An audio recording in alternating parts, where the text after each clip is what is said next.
¿Qué onda, papus? En este nuevo episodio analizaremos dos cosas. ¿Cuál es la diferencia entre un terremoto oscilatorio y trepidatorio? Y además, ¿por qué un terremoto de 7.1 grados causó más destrucción que un terremoto de 8.2 grados en la Ciudad de México? Empecemos por lo básico. Un terremoto es un movimiento brusco de la corteza terrestre. Eso es debido a la energía sísmica que se crea por el movimiento de una placa tectónica o varias placas tectónicas. Y dependiendo de tres factores que son distancia, magnitud y geología del lugar, se puede determinar si es oscilatorio o trepidatorio, aunque en la mayoría de los casos es de ambos. Un movimiento oscilatorio es en el que la estructura o la masa se mueven de manera lateral o horizontal, es decir, que se mueven al mismo movimiento que el suelo. Como pueden ver aquí, se está moviendo la estructura, que en este caso es el gel balístico, pero igual se está moviendo la base. Esto no significa que haya menos daño, pero como pueden ver, el gel se está moviendo al mismo nivel que nuestra pequeña base. Y esto es un poquito gratificante para la cimentación, ya que si se mueve el suelo, pues también se mueve la cimentación de manera lateral. Ahora imaginen que en vez de gel tenemos ladrillos que son parte de una estructura. Si se mueve nuestro suelo por el terremoto, se están moviendo los ladrillos al igual que el suelo. Es por eso que no causa tanto daño como uno trepidatorio. En el caso de un terremoto trepidatorio, la fuerza va a venir desde abajo. El movimiento va a ser de manera vertical. Si aquí tenemos nuestro bloque de gel, el movimiento va a venir de abajo hacia arriba. El movimiento trepidatorio es tan mortífero porque viene en forma de ondas verticales. Como pueden ver, aquí viene el terremoto y se empieza a generar la onda. Llega a su punto límite y baja. Entonces, si nosotros tenemos nuestro edificio, aquí está nuestra base y va a venir de manera pegada al suelo y se va a empezar a elevar. Si esto estuviera comprimido y esto se empieza a elevar, pues se va a tronar. Como pueden ver, pues es un gel y vean, se está levantando aproximadamente pues 3 centímetros y es la fuerza que se le está aplicando. En cambio, si tenemos ladrillos, como pueden observar, nuestra onda tiene muchos desniveles. Si tenemos aquí completamente recto y se empieza a aumentar la altura, pues claramente nuestros ladrillos van a tronarse. No tienen ductilidad ni elasticidad nuestros ladrillos. Entonces, si se empieza a aplicar una fuerza de manera vertical, nuestros ladrillos van a tronarse por la fuerza que se le aplique.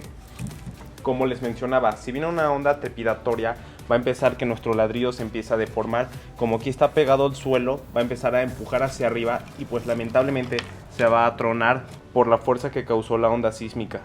Una vez sabiendo la diferencia entre un oscilatorio y un trepidatorio, vamos a ver cuándo se aplica cada uno. Un terremoto es generado por el movimiento de una placa o varias placas, y cuando ocurre eso tenemos un hipocentro, que es el foco de nuestro terremoto, y tenemos el epicentro, que sería el punto del terremoto pero en la parte superior. Una vez que tenemos nuestro epicentro, va a haber una mayor concentración de energía en esa parte, es decir que va a haber un movimiento trepidatorio, ya que va a haber muchísima energía sísmica y se va a disipar en grandes ondas, pero conforme esas ondas se van alejando del epicentro, se van a ir haciendo más y más pequeñas. Es decir que tenemos aquí nuestro epicentro y van a haber grandes ondas, pero conforme se alejan de ese lugar, las ondas van a ir haciéndose un poco más rectas y más rectas y más rectas, y van a empezar a generar movimientos oscilatorios. Es por eso que entre más cerca estemos en nuestro epicentro, hay una gran posibilidad de que el movimiento sea trepidatorio, pero en cambio, conforme uno se va alejando de la zona del epicentro, los movimientos se van a empezar a hacer oscilatorios y oscilatorios. Una vez sabiendo la diferencia entre trepidatorio y oscilatorio, analicemos la información que tenemos de ambos terremotos. El pasado 7 de septiembre tuvimos un terremoto de magnitud de 8.2 en el estado de Oaxaca y Chiapas, en el Golfo de Tehuantepec para ser exactos. Tuvo una distancia de 700 kilómetros entre la Ciudad de México y el Golfo de Tehuantepec y estuvo a una profundidad de 69.7 kilómetros. En cambio, el 19 de septiembre tuvimos un terremoto de 7.1 grados entre la ciudad de Puebla y Morelos. Estuvo a una profundidad de 57 kilómetros y estuvo a una distancia de Ciudad de México de 120 kilómetros. Desde el principio pueden ver que tenemos un gran factor que es la distancia, 700 kilómetros contra 120 kilómetros, pero hay que empezar analizando en el que estuvo entre Oaxaca y Chiapas. El terremoto en el Golfo de Tehuantepec fue de una magnitud de 8.2 grados, entonces la energía empezó siendo de manera trepidatoria, pero como es zona montañosa se fue disipando de manera oscilatoria, y como les mencionaba, la distancia de 700 kilómetros realmente es mucha distancia, hizo que la energía se empezara a disipar y llegara entre ondas oscilatorias a la ciudad. Es por eso que pues realmente le hizo cosquillas, pero lo que no sabemos es lo que hace adentro de las estructuras. Aunque sean movimientos oscilatorios, créanme que si hacen daño, afectan. Aunque parecieran leves movimientos, pudieron haber quiebres adentro de las estructuras, de las columnas, de las paredes. Pero lo sorprendente aquí es la distancia, son 700 kilómetros. Realmente pues casi no se tuvo que haber sentido nada ni haberlo percibido, pero lamentablemente es zona sísmica ese lugar, y aparte una gran parte estuvo construida en un lago. Es por eso que pues los movimientos sí se sintieron, aunque la distancia, como les digo, es mucha. 700 kilómetros es mucha distancia. Y si le sumamos los 70 kilómetros de profundidad, eso hace que la energía se disipe más. Claro, sí hubo devastaciones entre la zona de Oaxaca y Chiapas, pero pues como pueden observar, los muertos están oscilando entre los 90 y los 110, y eso que ya pasaron 2 semanas. En cambio, en el otro terremoto ya hay más muertos en menos de un día. Si analizamos ahora el de Morelos y Puebla, pueden ver que la distancia es ahora de 120 kilómetros y la profundidad es menor. Son 57 kilómetros de distancia del hipocentro al epicentro. Eso ocurrió en zona sísmica, entonces la energía de propagación fue intensa.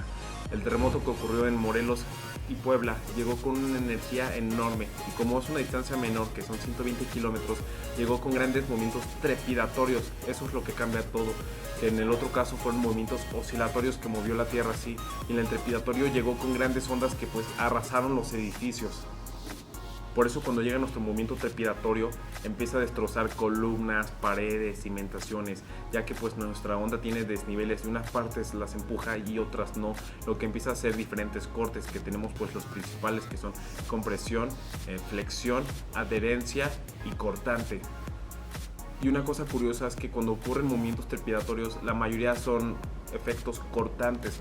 Como hay una presión aquí, pero aquí no hay presión, entonces se crea el efecto cortante en la estructura, y eso es lo más peligroso que puede pasar, ya que los cortantes son nada predecibles. A lo mejor se cae en una semana, o en un año, o en 10 años, o a lo mejor se cae mientras lo estás pensando. Son nada predecibles ese tipo de cortes. Y lamentablemente es más común que ocurra esto en edificios antiguos, ya que las regulaciones de construcción antes eran diferentes que las que hay ahora. Ahorita las cimentaciones son más fuertes, se pueden poner sistemas hidráulicos, sistemas de agua para hacer que pues, el movimiento sea diferente. Hasta pequeños detalles pueden cambiar la estructura de un edificio, pueden cambiar su vida, como cuando se está construyendo. A la hora de colocarse las varillas se le pueden colocar estribos a menor distancia. Eso puede hacer que la estructura resista muchísimo más. La distancia de los estribos era mayor, ahora es menor, y pues eso le da más fuerza a un edificio. En conclusión, el terremoto 7.1 grados fue más destructivo porque la distancia fue menor, la profundidad fue menor y el movimiento fue trepidatorio. Espero que les haya gustado este video informativo. Realmente me costó trabajo reunir la información, recopilarla y explicarla. Consulté a la directora de ingeniería civil de mi escuela. Ella pues verificó mis datos, verificó las explicaciones. Hasta ella me orientó un poco acerca del tema y me explicó. Así que yo analicé la información y pues la compartí con ustedes. Por eso espero que dejen un fabuloso like, por favor. Déjenme un comentario si ustedes estuvieron en el terremoto, o si lo sintieron, o si alguna vez han estado en uno, cómo lo sintieron, porque pues realmente yo nunca he estado en uno. Los que ya se suscribieron, muchísimas gracias, y a los que no, no lo olviden hacerlo. Nos vemos hasta la próxima. Un saludo para Matías Becerra, Ice Cube, Adele Geiser, Chris Valerio, Luis Fernando Salines Tocale, Atomic Sergio 2, Sainz 35 y Jesús Margarito. Si quieren un saludo, díganme en los comentarios. Bye.